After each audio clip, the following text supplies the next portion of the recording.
Hello, good morning, good afternoon, good evening, and welcome to the second edition of the all-new, all-shiny spin-off show from the Dude and the Monkey universe, the Damn You.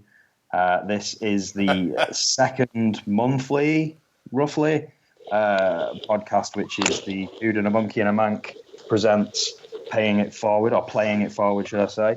If you missed the first episode, where the fuck were you?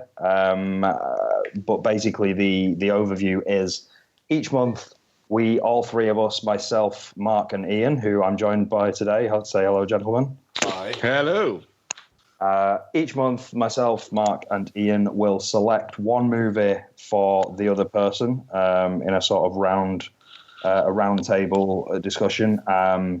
So I'll pick a movie for, let's say, for example, Marc, and he'll talk about it. He'll pick a movie for Ian, etc., etc.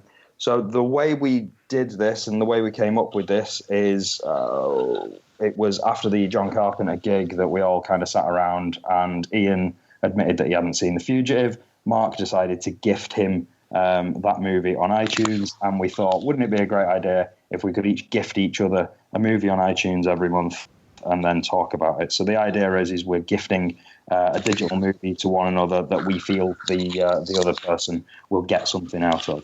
So that's roughly it. Am I about right there? Did I explain that correctly? Yeah. So last time I sent Marc Pompeii, and I think that was kind of a thumbs up, wasn't it, Pompeii? Yeah, absolutely, yeah. Marc, you sent Ian The Fugitive. Yeah, again, that was the thumbs up. And Ian sent me Tell No One, which I think was kind of a sort of tentative thumbs up. So issues around the ending that I kind of had. So yeah, this time around, shall we just sort of say what the movies are as we go around? Sure. Okay. Yeah. So this time around, Ian bought something for Marc. Marc bought something for me. I bought something for Ian. So I'm going to start it off by handing off to Ian. The movie that I chose for Ian was a film from 2007, was it? 2009, was it? 2009. 2009, yeah. A movie called Tony, or to give it its full title, Tony, London Serial Killer. It's a movie that I saw at a film festival, and the reason that I picked it for Ian is it kind of reminds I'm me of a time. intrigued by this. Yeah, well, it kind of reminds me of a time when I think we were all a little bit more optimistic about horror movies and festival horror movies. I think 2009 through to say 2012, 13. Well, maybe 2012. I think we were all very optimistic about the types of movies that you could potentially turn up at a horror movie festival. And I remember always feeling that, you know, there was always the possibility that you could turn up an absolute diamond. And I saw Tony at Grim Up North in the first year of Grim Up North, actually, which would have been 2010. And I saw it, and the producer, Paul Abbott, who's also a big writer for TV and film in the UK, he was there, and he kind of talked about it. The lead actor who plays the lead role, he was there sort of talking about it. And it was just, I remember it being a film that really knocked me sideways a little bit, just for reasons that we'll get into. And it reminded me of a time, like I say, when I think myself and Ian still loved horror movies and horror movie festivals before we became all bitter and twisted about those things. So, yeah, Tony from 2009. Ian, what did you reckon?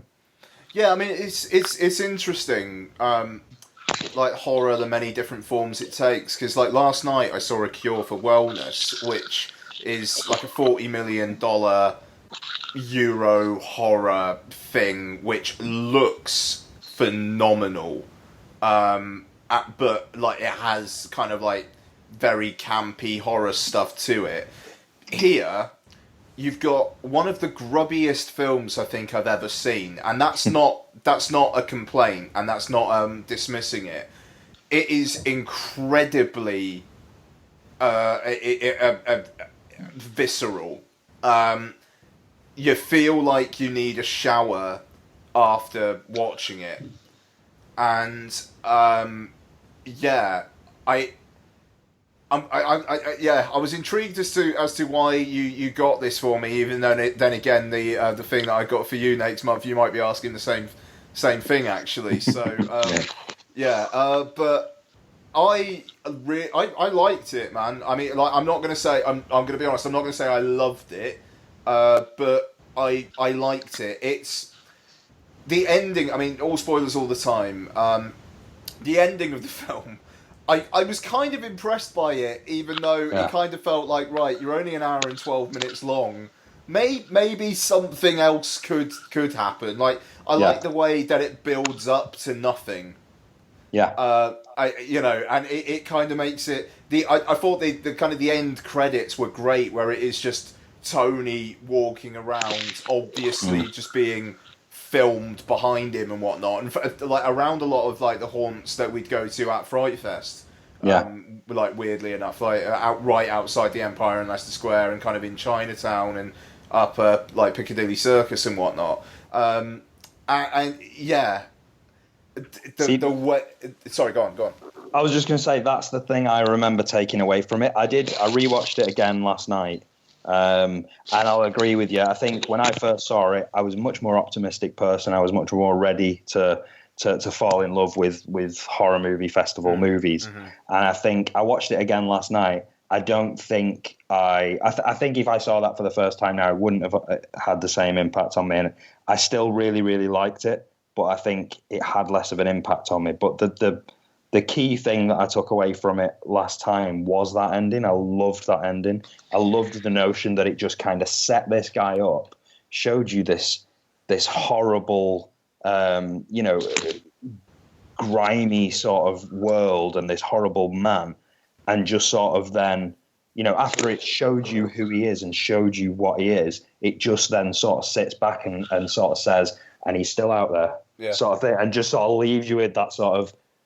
It's almost like it's saying there are people that are out there like that. There is no resolution here. He's not caught for one of these things that you've seen him do. He doesn't have a crisis of guilt and throw himself off a bridge.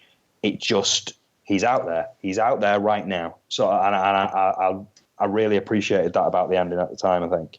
And still. No, absolutely. I mean, weirdly, the thing that threw me out of it was primarily the scene where he kills the TV license guy. That TV license guy should have easily been able to see that he didn't have an aerial connection there and wouldn't have been able to watch broadcast TV anyway, and should have just fucked off. My major problem with the last act of this film is the realism of the TV license guy's procedure. See, I didn't take that though, because I kind of. This isn't me spinning, I promise, but I kind of saw that as the TV license guy is just a bit of a dick, and he thinks this Tony guy is a bit stupid, and he's going to stick a fine on him anyway. Well, the thing is, you don't. He tries to take his fucking TV. You know what I mean? Oh yeah. The thing is, you don't actually need to have an aerial point to let's see if you've actually got a physical TV in your house. I thought it was like if you had a TV in your house and you could prove what a tangent. And you could prove that you could not get broadcast TV. It's very difficult to prove. No, it is, because the thing is as well is I think that was they could say you could have a detachable aerial. Yeah, I think that was a portable TV. I would have preferred it if there was a line saying, "Do you have a portable aerial in the house?" Well, actually, I do. Okay, I'm going to confiscate your TV. You know what? I can absolutely see your point in the fact that it's something so finicky. But it kind of matters sometimes. No, sure. But I mean, I love that Tony's reaction is, right, he doesn't say it, but it's basically, right, fuck this. No, I want my videos. Bang. I mean, it's kind of, there's a kind of a weird primal glee about that I think only would have been matched if he killed the job centre guy. Like, that the job centre guy, Neil Maskell from Kill List, what a fucking little role that is. Just, like... Did you not find a little bit during it you were thinking, is he going to kill this guy? Is he going to kill this guy? Is he going to kill this guy. And all the guys that he actually kills are the ones where you think, are you going to kill this guy, is he? Well, yeah, no, I mean he doesn't do it outside of his home. Like the one time that did come up was when that the woman from upstairs came down and comes in for a plaster, and it was like, where is this going then? But it's a good little bit of filmmaking, that though, the way that like it drowns out what she's saying and what he's saying, but then the look on her face is kind of changing, and then it just kind of like cuts back in with like "See you later, Dawn" or something like that, and you don't know what really kind of happened there, but she was sufficiently creeped out by whatever it was that he was saying. I thought that was good. I mean, Mark, the fact that he quoted First Blood must have been utterly thrilling to you. Yeah, because I was already quite interested in it as it was going on. I thought, this is I'm liking this. It's got, and I think you said it, Ian, on the WhatsApp. You said that it's grim, and it does have a very grim and grimy kind of feel to it. And I'll be honest, the fact that it was like that, and I thought, right, it's 70 odd minutes long. What is it, 76 minutes, 72 minutes long? 72, I think. 72 minutes long. I thought, right, this is going to get its shit done and get the fuck out before it has a chance to get too up itself. And the performances were taking over nicely. It was going nicely. And then I was watching it, and then all of a sudden he started saying it, and I thought, is he about to? And he did. It was a full First Blood quote. I was like, "Yeah, you've got me. I'm well in." I also like the fact that it's because the film clearly is influenced by certain films, but it's not then outwardly referencing those films. It would have been quite easy, I think. The fact that Tony's got a bit of an obsession with 80s films. It's 80s action films. He's going on about. He's not going on about watching Maniac and Henry Portrait of a Serial Killer and Taxi Driver, which are clearly sort of big influences on the aesthetic and the tone and the kind of feel of the film. He's got a liking for the films of Schwarzenegger and Van Damme and Steven Seagal and those. So it's showing you one thing, while at the same time it's being another thing, which is a really cool quirk. It would have been easy for him to have been, him sat there watching Henry Portrait of a Serial Killer as we're watching this movie, going, yes, we get it. It's very heavily influenced by Henry Portrait of a Serial Killer.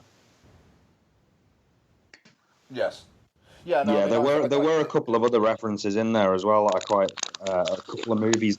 I meant to write them down, but there was a couple of movies that he mentioned that were really kind of off the wall movies that I feel like I've written about or something, and I was just a bit sort of like, oh right, fucking hell, that's cool. Nobody's going to get that. That's great. Yeah, there was another. I think there was another quote during it when I thought, I'm sure that's from something, and I wish I knew what it was from. And I can't remember what it was, but there was another one where he said something. I thought, that's from something. I'm sure that is.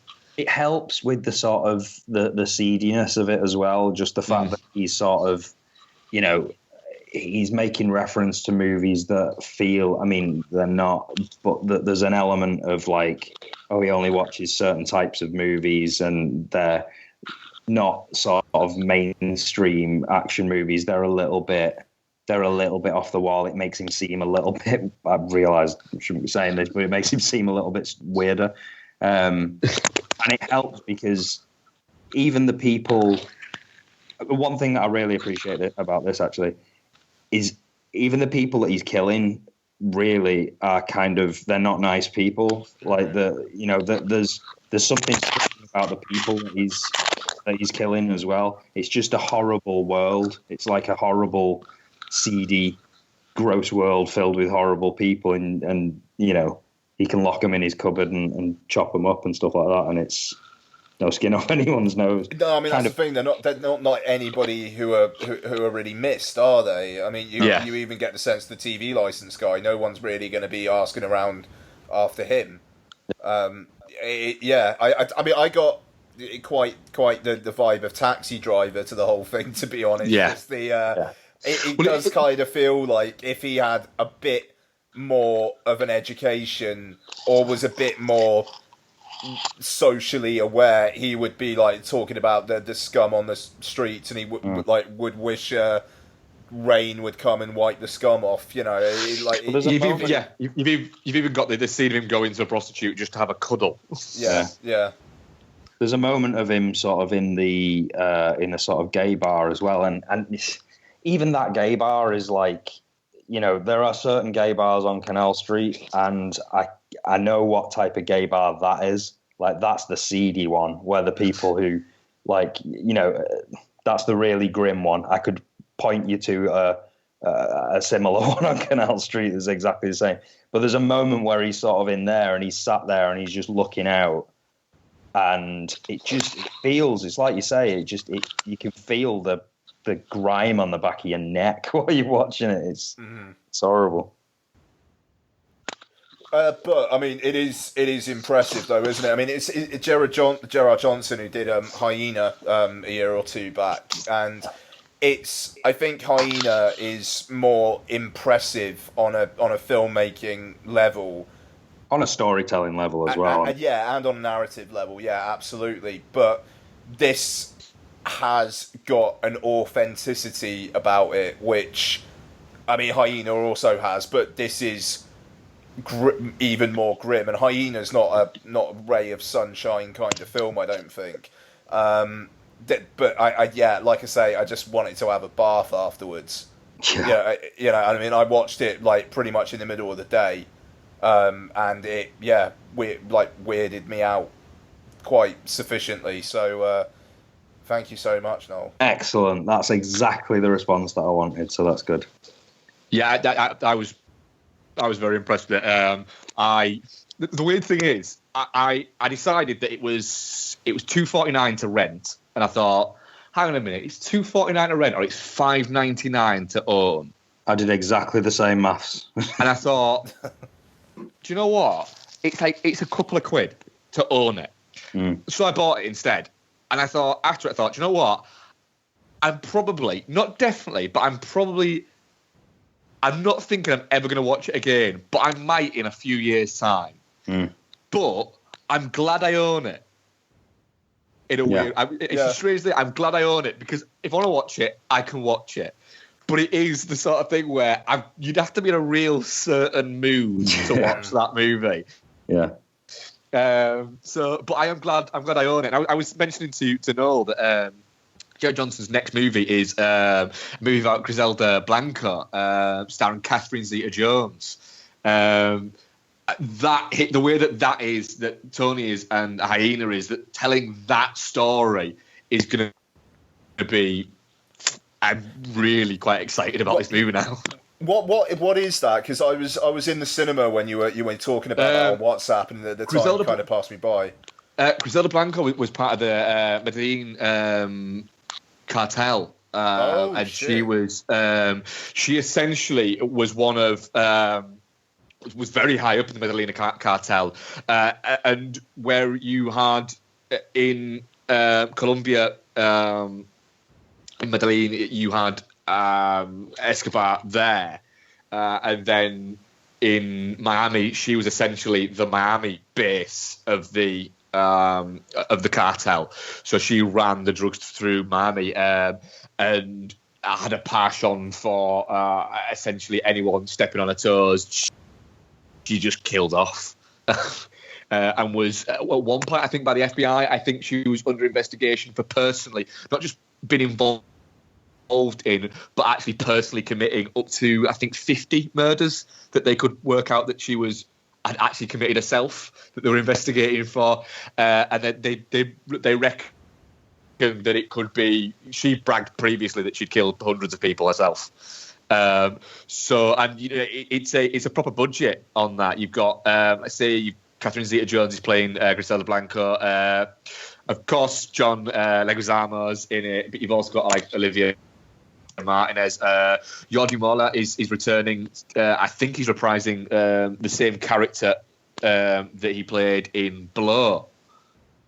but the character that he blows actually two people put together. He's actually reprising the one person it's actually based on, which his name escapes me at the moment. So it's a good cast that's in that, and there's clearly sort of some money behind it. So that's going to be really interesting. It's cool to see him sort of getting a gig that is that could have gone to somebody else that he's kind of taken on. So clearly people have been impressed by Tony and Hyena, and you can totally see why, to be honest, because they're both. There's definitely something about them. I want to be a fly on the wall on Catherine Zeta-Jones watching Tony. Yeah, she's the sort of thing where you can imagine that she'd love it, but not quite understand why she loves it. Well, she's a more interesting option than in August 2016, August last year. It was announced that Jennifer Lopez was going to play Griselda Blanco in a TV movie. Oh God, yeah, that's so more interesting. I don't know if that this was for HBO, but I don't know if that has developed into this or if they were just two separate projects. What I think have happened there is HBO have looked at that and gone, do you know what? We're going to look like we're just trying to fucking rip off Narcos. We're not going to bother. Yeah. Whereas making a film out of it's quite a lot different.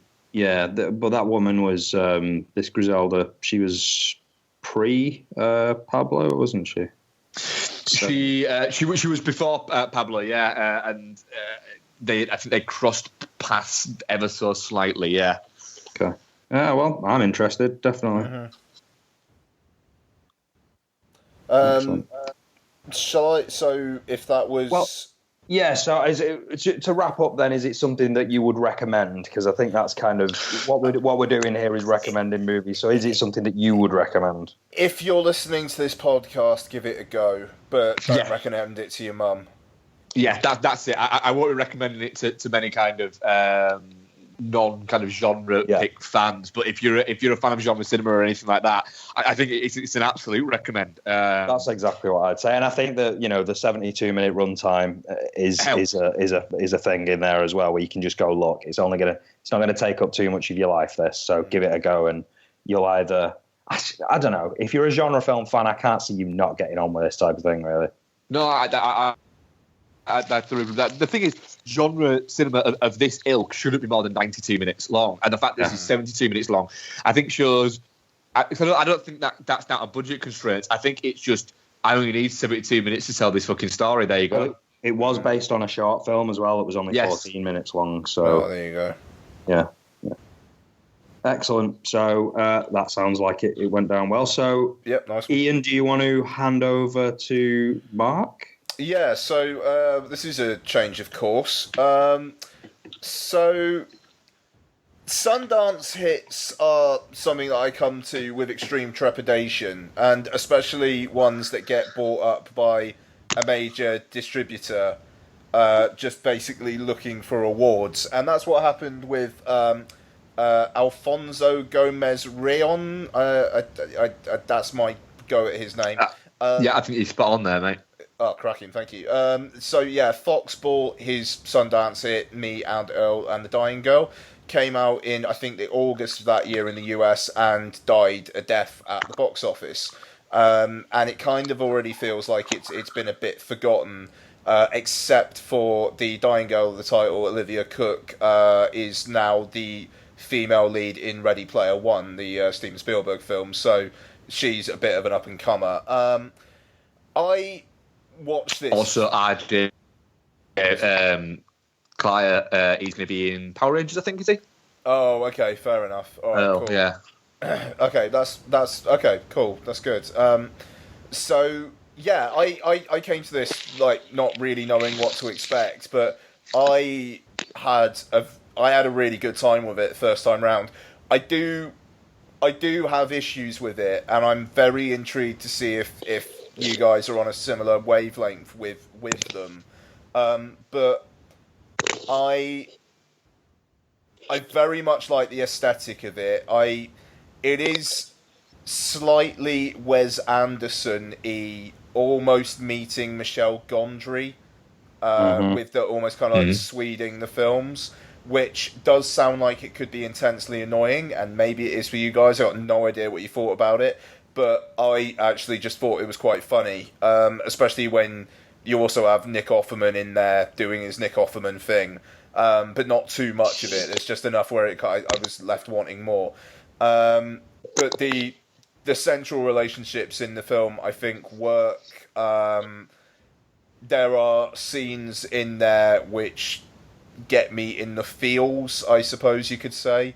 But yeah, I still very much like it 2 viewings in. But I got it for Mark, frankly, because I didn't have a clue how he was going to react to it, but I was interested in his reaction. Mark, what did you think? Well, for the first 10 minutes of it, I was thinking, what the fuck has he got me? Why has he got me something that already I am wanting to pull one of my fucking eyes out at?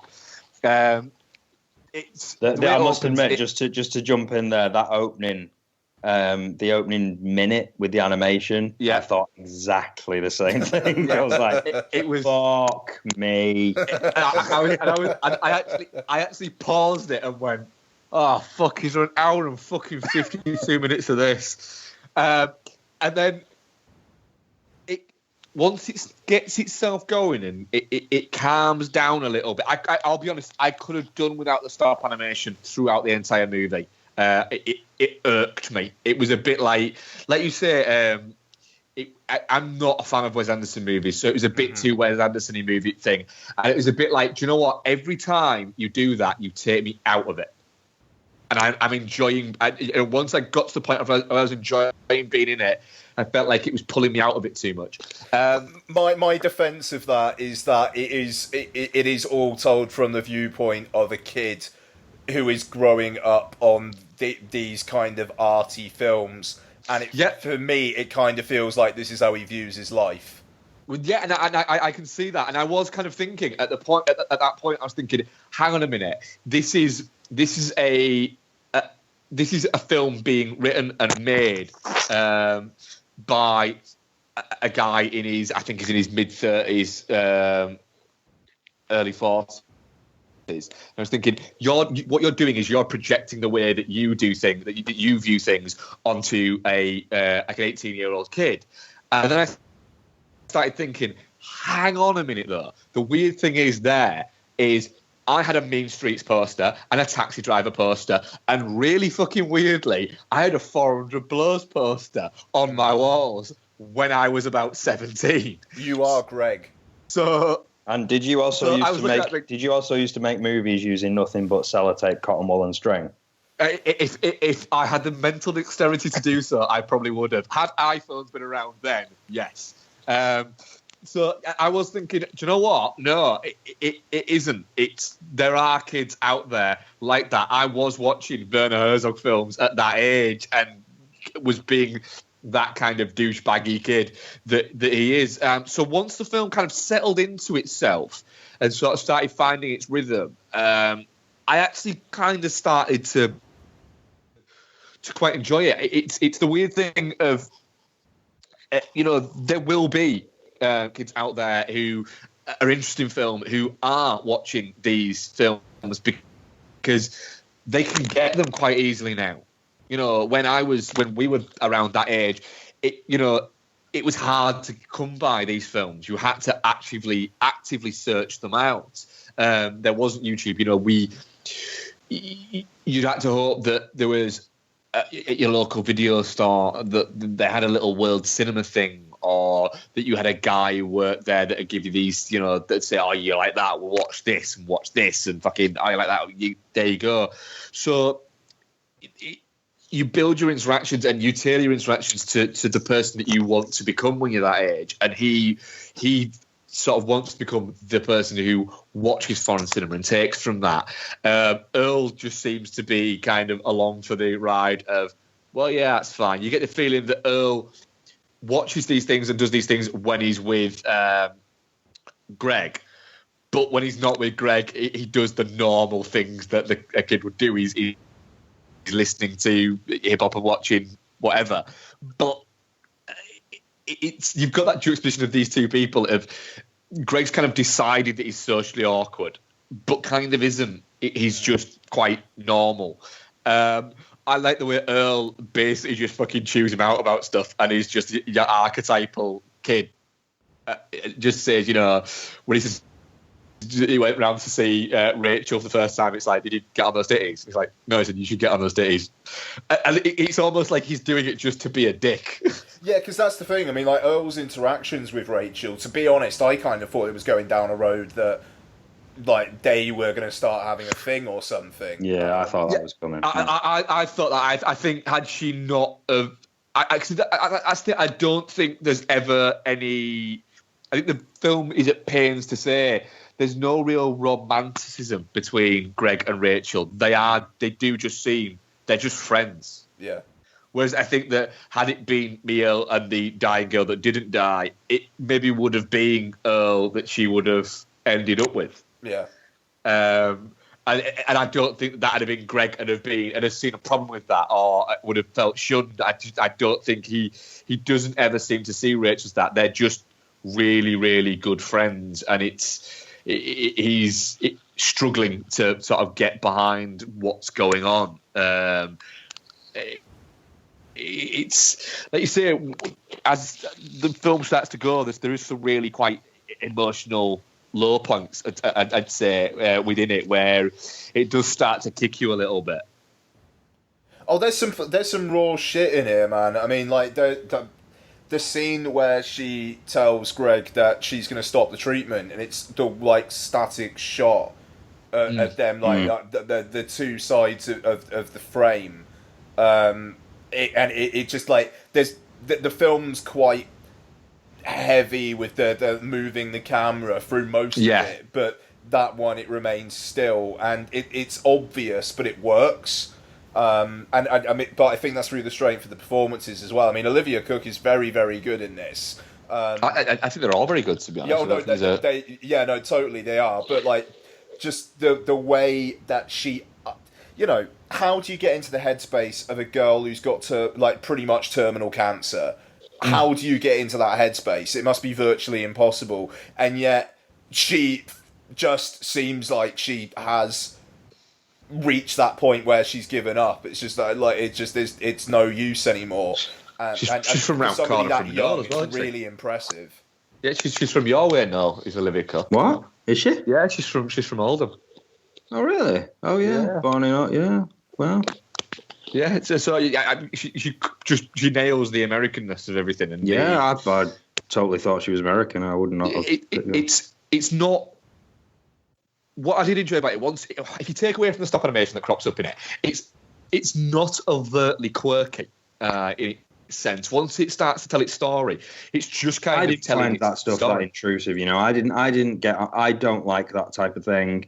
I don't get on with that type of thing. I was very worried and concerned about that. But looking back on the film, it didn't feel particularly intrusive to me, really.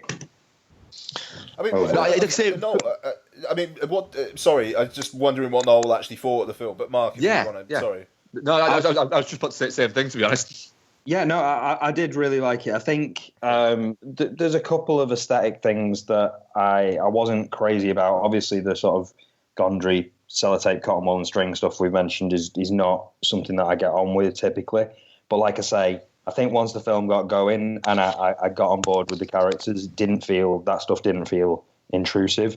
One thing that I did like sort of aesthetically and tonally was the overall setup of it. So that it reminded me a little bit in early parts of like Rules of Attraction, that sort of, this is the high school and this is how I operate within this high school and showing what different people are. I really like the thing of the, what's his name? Greg's thing about sort of how he deals with life in high school and how he's got this sort of surface level operating where he can kind of, he's friends with everyone.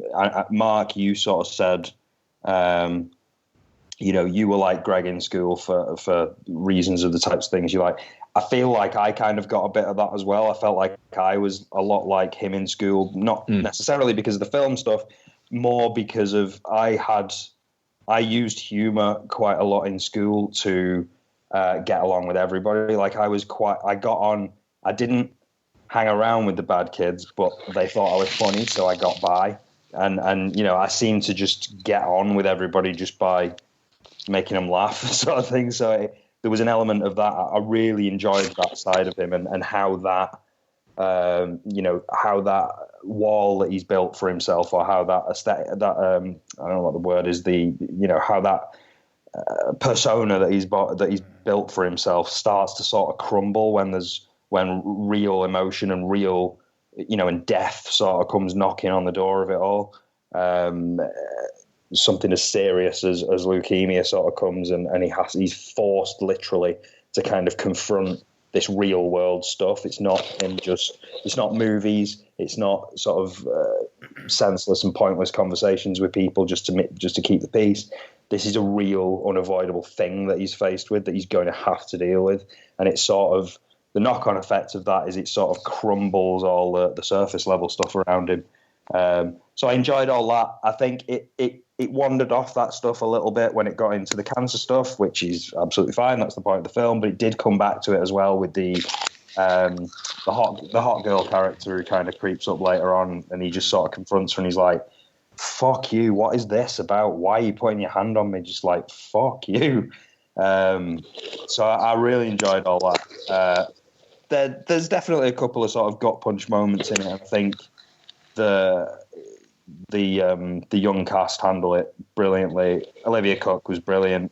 Thomas Mann, who played Greg, I thought was great. But honestly, the MVP had to be Earl for me. Yeah, I agree with that. Yeah, the first 30 minutes, I was fucking really enjoying him.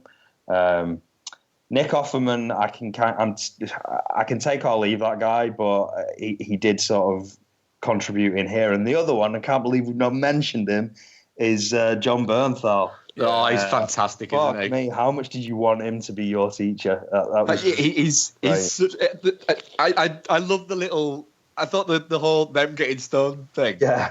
It was great, but it's then the best bit of it is the reaction of where he basically calls them out about it, and they go, we had that, and then they go, it's like, what? Do you have anything else? It's like, oh God, we had the cookies that the drug dealer gave us. But the thing is, because John Bernthal was like the coolest teacher, you do just assume that he had fucking weed in his fucking flask, It's. Overall, definitely, really, really enjoyed it myself. It was, the couple of things that bothered me about it sort of fell into the background as the film went on. So that was good. Yeah, I'm exactly the same. I do you know what?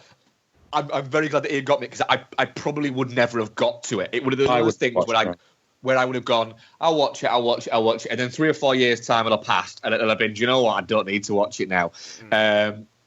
Also, the Hugh Jackman bit was entertaining. Yeah, was that Hugh Jackman's voice? It was Hugh Jackman, yeah. It was, okay, good. It I'm really going to watch that. It was a solid 4-star movie for me. There's a lot there, and to be honest, I could see myself watching it again. I think it's the type. I think, just to touch on what you said there as well, I would never have watched it, but I think that's probably because it feels like the type of film that you think you know what it is, so you just go, "Oh yeah, I know." And it's not. No, it is a lot more to it than that. Yeah, it is. There's definitely something there. I was very intrigued and impressed, and I enjoyed my time with it thoroughly. Nice, and it's interesting, man. I mean, the director, he also directed the Town That Dreaded Sundown remake, and he's apparently done some American Horror Story and stuff as well. But yeah, he seems like a proper cinephile, because the Town That Dreaded Sundown remake has got some interesting stuff going on within it. Yeah, it has actually. It's quite it's not a terrible film by any stretch of the imagination. No, it's way more interesting than you'd give it credit for. It's not amazing, but there's I mean, I watched it on Netflix and I was really pleasantly surprised by it. Yeah. I mean, brilliant. I'm glad you guys liked it. I was slightly concerned, but I think it, I don't know, just its overall actual quality, I think, shines through. So cracking, nice one. Excellent. So you'd recommend it then, Marc, to people? Absolutely, yeah. I'd absolutely recommend it to many people. To be honest, I think it's one that I don't think it needs to be somebody who will appreciate the film it references or the films that are in it. I think you could definitely get stuff from it as just a general sort of film watching level. Certainly. Yeah, I'd recommend it. I'd recommend it as kind of. This is going to sound like a funny thing to say, actually, but I think I'd kind of recommend it as a couple's watch. Like, it's the type of thing that I think anybody could enjoy, but also if you are looking for something a bit deeper, there's something deeper there. So I'd kind of say, if you're stuck in with your missus one night and you want to watch film and you don't know, there's a bit of sadness in there. There's a bit of like positivity in there. It's actually quite a sort of pleasant film at the same time.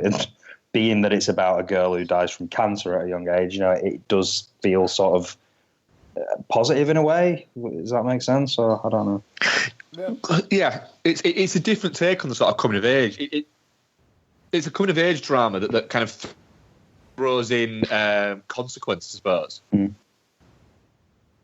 Yeah, that's true. And I mean, even again with unwrapped up endings, this has got one as well where you kind of feel like it's building up to he's going to get accepted into college, it's going to be fine, and you never find out. Yeah. Excellent. Okay, magnificent. That sounds like another hit then. I really quickly need a wee, if that's okay. Go for it, yeah. Right, so moving on from Ian's pick for Marc, we are on to Marc's pick for me. So, Marc, would you like to set the scene? Yeah, I picked the Alex Andrew Smith movie from 2002, The Slaughter Rule.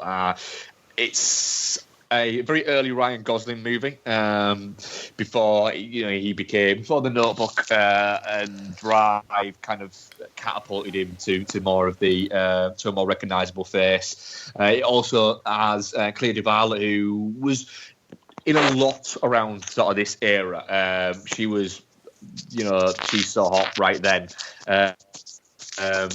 We also got David Morse, who is a fantastic character actor, and he crops up in a lot, and he's usually sort of one of the supporting roles within things. So it's nice to see him getting a little bit more of a major role in a film here. Yeah, which is pretty. It's the reason why I picked it is because it was just to get a few more people watching it. It's a little bit of it's a hard sell, I think, Slaughter Rule. It never had a proper release in the UK. I actually saw it I got it on Region 1 DVD, imported from Amazon.com rather than Amazon.co.uk, just because I wanted to see it. And then I noticed it was on iTunes, and I thought, do you know what?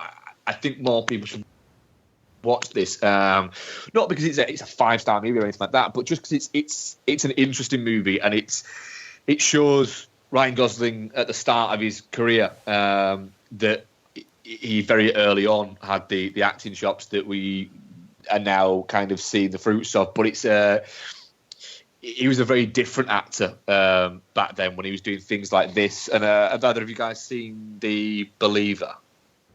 No, not yet. Oh, there we go. There's a fucking another one for me to pick for you guys at some point. Yeah, so it was. I'm gonna go a fucking full Gosling hipster mode now and say I was kind of on the Ryan Gosling fucking train from The Believer, which was released in 2001. And he's very good at that. He plays a Jewish member of the KKK, which is quite interesting. But yeah, so the reason why I chose it was just because I thought it's the kind of coming of age drama that's not kind of set around high school. It's set around something a little bit different, and I sort of thought it's a good idea for me to get the people actually watching this and maybe get a few more people interested in it, and sort of I thought it'd make quite a decent discussion. So Ian, Noel, what did you think? Well, went into it knowing absolutely nothing. When you mentioned it on the last show or after the last show that you were going to be sending it me, I knew nothing about it. I'd never heard of it. Not familiar with it at all. Didn't know it was an early Ryan Gosling movie. Ryan Gosling is an actor that I do enjoy in a lot of things. I think, as you say, he's a very different actor in this. He seems to have developed a certain style in the last few years that's kind of stuck with him now. And as you say, this is obviously him very early on, but he's obviously still very good. So I knew nothing about it going in. I absolutely loved it. Really liked it. I really liked it when I watched it, and then I feel like in the last 24 hours, I like it even more.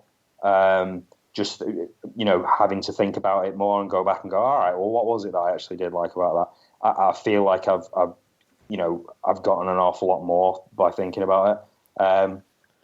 I watched it because just the way things are hectic at the moment, and I managed to watch it in 3 sittings, 2 of which were on the train. And despite that, I still, that can be quite a difficult way to watch things and get the full impact of things. But despite that, I still really loved it. So when I sort of went into it, the first sort of third of it that I watched on the train, I was on board straight away because I thought I knew what type of film it was. It starts out in a certain way that you feel like you know which way it's going to go. You think it's going to be the typical sort of, Varsity Blues sort of typical college sports movie kind of thing. A young man who gets cut from the team because he's not quite got the spirit, and then somebody who comes to him and sort of sees something in him and pulls him into a type of football that's kind of seen as lesser, and it's not college football. This is something that's a bit grimier and it's a bit cheap, and our uniforms aren't very good, and blah, blah, blah. It seems to set itself up to be a certain type of film very early, and set very clear, familiar landmarks and flags about exactly what's going to happen. Despite that, I was really on board because I do enjoy those types of films. I do enjoy the sort of Varsity Blues, Friday Night Lights type things. I love a good coming-of-age drama. I love a good American college sports movie. I love high school movies and stuff like that as well. So I was immediately on board from that. Also, it's one of those films where, and I don't know any other way of putting this, but it's one of those films that when I'm watching it, I want to live in it. Like I love the place where it's set. I love the look of everything before it gets into winter. Anyway, a little bit later on in the film, it's a very sort of golden looking place, very sort of earthy colours. It's shot to look very small town, earthy colours, very beautiful, very quaint, very quiet, very wholesome. So I was completely on board from the get-go because of that. And then what happens with the film is it starts to get more complex. Not complex in terms of narrative, not complex in terms of what's happening to these characters on a basic level. Just well, actually, no, it is. It is what's happening to these characters, but it's what's happening to them on an emotional level and who they are and what's unfolding about them. There's one kind of key scene in one room where a lot of the stuff that the film's hinting at starts to unfold, and it's a fucking really powerful scene where you've got David Morse's character Gideon right up against sort of Ryan Gosling's character Roy, and what has been hinted at so far starts to come out a little bit, and it's like, oh right, fuck, so that's this type of thing, shit, right, okay. So from there, I think you think, all right, well now it's going to go down that route. It's going to be about the creepy pedo kind of thing, and it's not. It doesn't even go down that route. I know why Marc likes this film. It's very, very clear to me why Marc likes this film. It's probably the best example of a broken man film that you could want. Yeah. Because everybody in this is so fucking broken. But they're broken in incredibly complex emotional ways. You've got Ryan Gosling's character Roy, who's the young sort of spirited football player who's been given a second chance at playing the sport through the character of Gideon, who's played by David Morse. So Roy is very broken up about his dad. He has a very fractured relationship with his mum. You're always sort of, you can't quite figure out how much how big that fracture is in their relationship for a lot of it. He doesn't understand why his dad died. You know, did he kill himself? Did he just die through an accident and stuff like that? You've also got the fact that Roy feels really trapped in this small town because he doesn't want to inherit a farm. He needs something, but there's no outlets for him. There's no avenues for him. There's nothing for him apart from football. And even that doesn't seem to be too much of a massive passion in his life. So he's a young lad who's coming of age, but there's no clear direction for him at all. Obviously, the death of his father is a big sort of catalyst in the story. You find out that Roy's dad was a broken man, and there's a line later on in the film about, you know, the idea that, you know, maybe he was just trying to find his way back where he came from. But, you know, ultimately he killed himself, so he was obviously a very tortured soul. There's the other main character is by far the most broken of all the broken men here. David Morse's character Gideon, he's just, what transpires about his character, as I say, it starts off that, all right, there's an insinuation that Gideon's character is a bit of a pervert, and he's thought of as a pervert in this small town because he likes to sort of hang around with young boys and watch them train and stuff like that.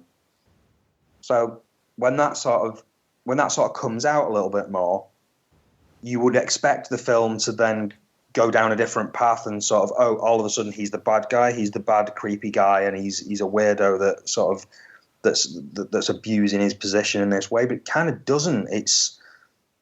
You never feel, or I didn't feel, really against him, because he's just this like intense ball of emotional pain and suffering himself. And it's, you know, he's broken up about the death of a kid, which he may or may not be responsible for. I think there's a certain ambiguity there. Yeah. I think I know what happened, but there is still an ambiguity there. So he's broken up about the death of this kid. He's got no physical outlet for his emotions. He's got no emotional outlet for his emotions. He clearly doesn't understand his own emotions. He clearly doesn't understand the reasons that he feels the way that he feels. He's trapped in a world where showing that kind of emotion is just not a fucking option at all. And there's a sense that, you know, it's not necessarily, he just wants to go and feel up the little boys. You know, he wants to sort of go and fucking stare at them in the shower and stuff like that. That is touched upon, but there's just there's a longing. There's this like longing in him that, and I think it comes out in that scene that I'm talking about, where it all sort of, you know, where they kind of face off, and Ryan Gosling just says, "Look, is this fucking true about you, or what? Are you gay, or like what is this?" And they sort of have a bit of a tussle, and he grabs hold of him, and he's just sort of holding him and hugging him and sort of nuzzling him, and it's not really overtly sexual. It's emotional. It's, you know, he's not just the pervy old football guy. He's trying to connect, like, and it sort of makes it really tragic. It's not creepy, it's tragic. Like, it's, so yeah, I mean, there's so much going on with these characters, even the side characters as well. There's a lot of stuff beneath the surface with Roy's mum that's never fully explored, really. You get a sort of sense of what's going on in this relationship that she's found herself in, but you never get too deep into that. It's just it's suggested. The character of Two Dogs, who's his friend, there's a sense that he's, you know, not only, there's the more obvious thing, he's got a very difficult home life, and his stepdad is obviously a massive prick, but there's also that sort of not throwaway scene, but there's just an interaction where they play a game that's out of town, and there's some Native American. He is Native American, isn't he? I think. Yeah, he is. Yeah. Right?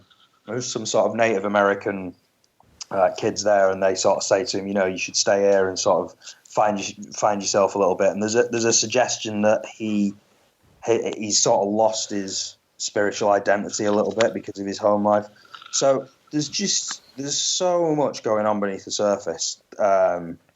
These incredibly complex characters and these incredibly complex set of emotions that they're all fucking fighting with.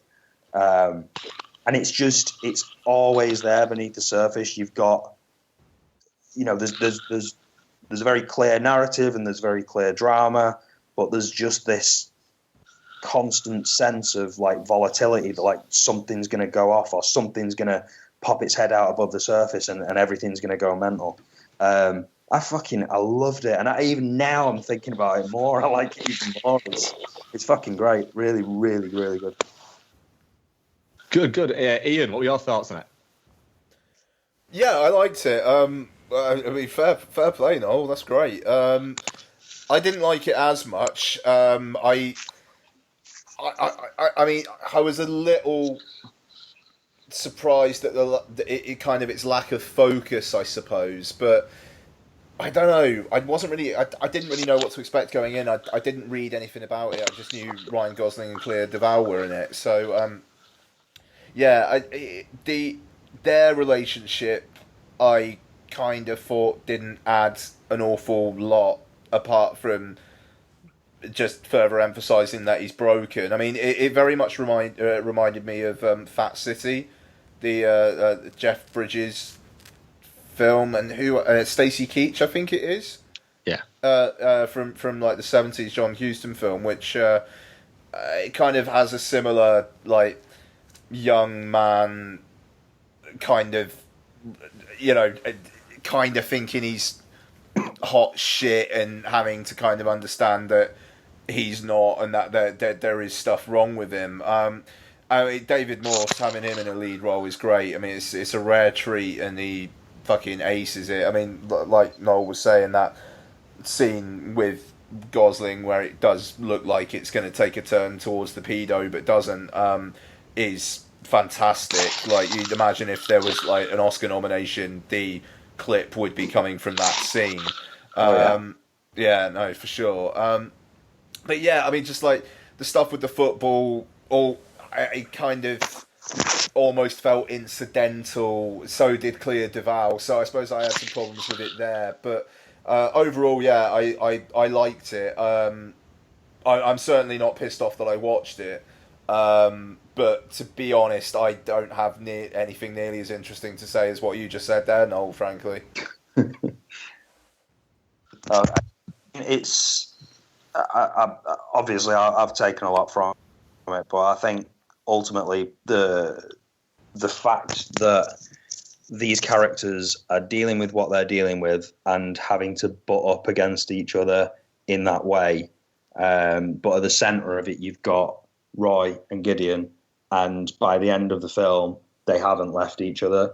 Roy never leaves Gideon. Roy doesn't leave Gideon behind. And yet, at the same time, by the end of the film, Gideon still hasn't really fully revealed himself. He still hasn't thrown his hand in, because is that because he's hiding something? Well, no, I think it's because he doesn't fucking know himself. Like, I don't think he fully understands what's going on himself.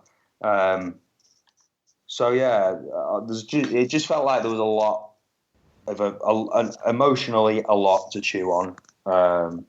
I think aesthetically it was great as well. I love country music in film and TV. It sets things right. I agree with you on the Claire Duvall thing. It was a little bit, okay, well, what was the purpose of that relationship then, apart from to add more misery to the situation? Like, he's trying to understand women, and he clearly doesn't understand women. I guess that's what they were going for, but it isn't a fully developed idea. I don't think. I think the one thing that I did take from that is I like the idea that there's a love story there in the middle of it, and actually that love story doesn't amount to anything, because it's a very real sort of idea that's just like, well, she literally says at one where she's just like, well, it didn't feel like anything, so there is no magic here, like this is not working for me, so I think I'm just going to go.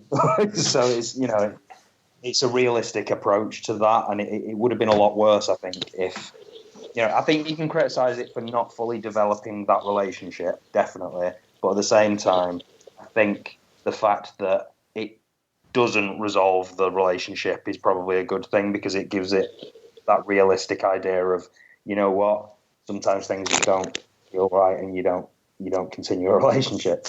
So yeah, I really liked it. It's in terms of recommendation, I would definitely recommend it. I would recommend it to women, because it's a really good example. It's a real sort of glimpse into what it is to be a young man growing up with with outdated perceptions of what men are supposed to be, and the fact that male role models can let you down, and that's because male role models are supposed to be a certain thing, and you know what? Us men, all of us, we've probably not figured out everything ourselves, so male role models are going to let you down, because we're all just fucking humans trying to figure it out. So, so I'm listening to myself now. It sounds like I've had some sort of fucking emotional breakdown watching this film, but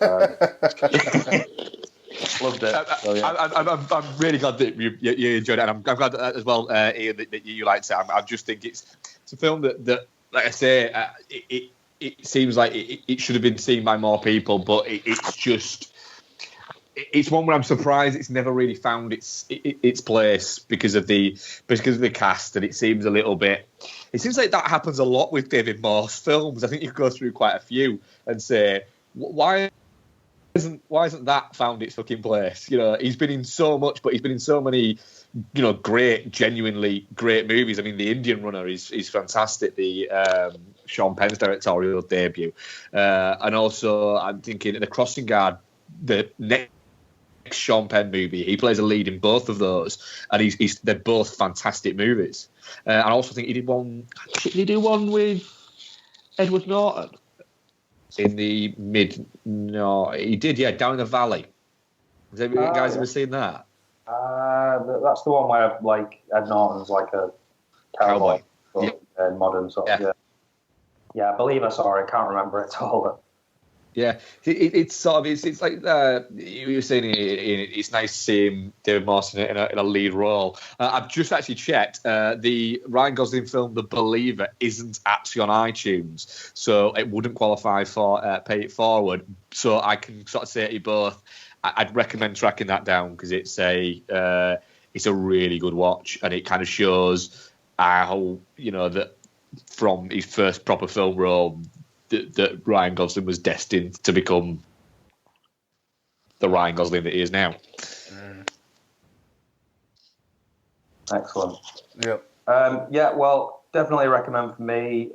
Mark, obviously, you recommended it. Ian, would you recommend it with sort of some provisos, or? Yeah, for sure. Yeah, no, it's definitely worth a watch. It's just, I don't know.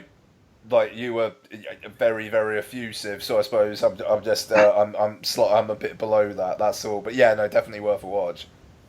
Excellent. I'd say that was 3 wins then, really, wasn't it? That's good. Man. That's good. That's very good.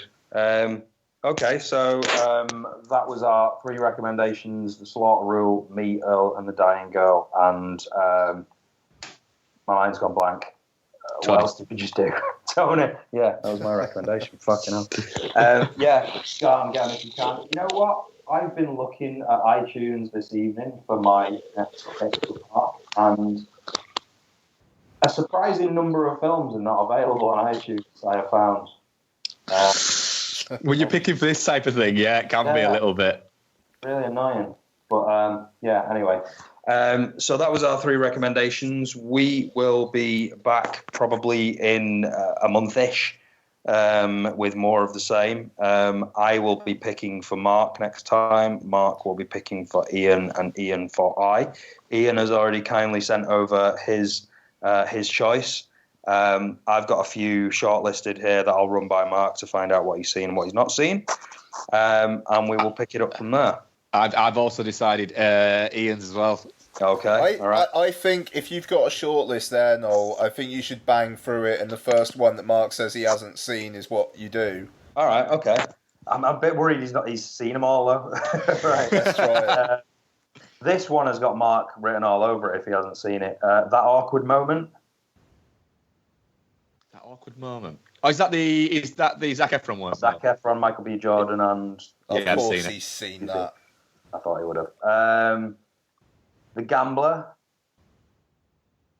The Wahlberg. The Wahlberg one. Mick. Yeah. Yeah, I've you've seen that. Wild Card.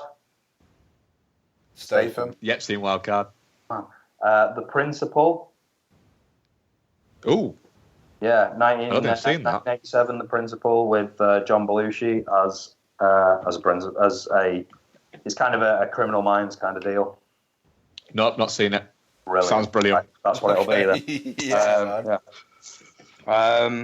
So yeah, a bit different to the ones I was suggesting there. But, all right, so we will do that. I will be returning to the Dude and a Monkey podcast later this week, probably, for their Logan show, which will be dropping in your ears. I don't know.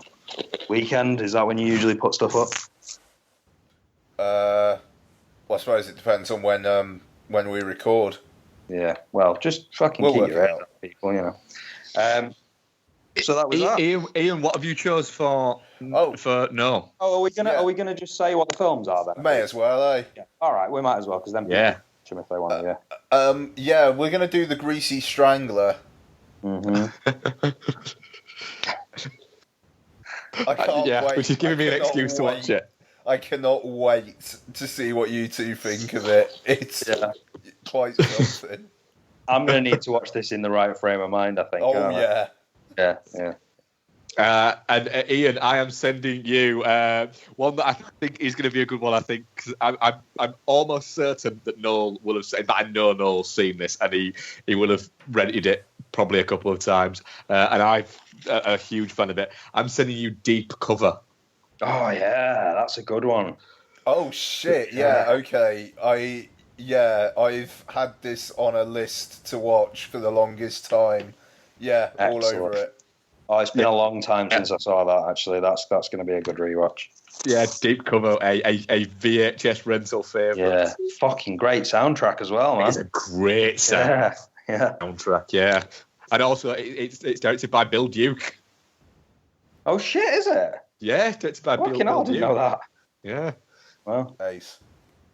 Yeah, the film he directed. I'm pretty sure. Don't quote me on this.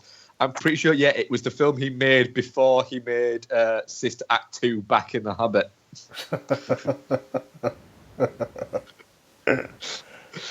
It was the film that propelled him to Sister Act 2 Back in the Habit. which sounds insane, but that was actually probably quite a sweet gig. Sister Act 2 was a huge film.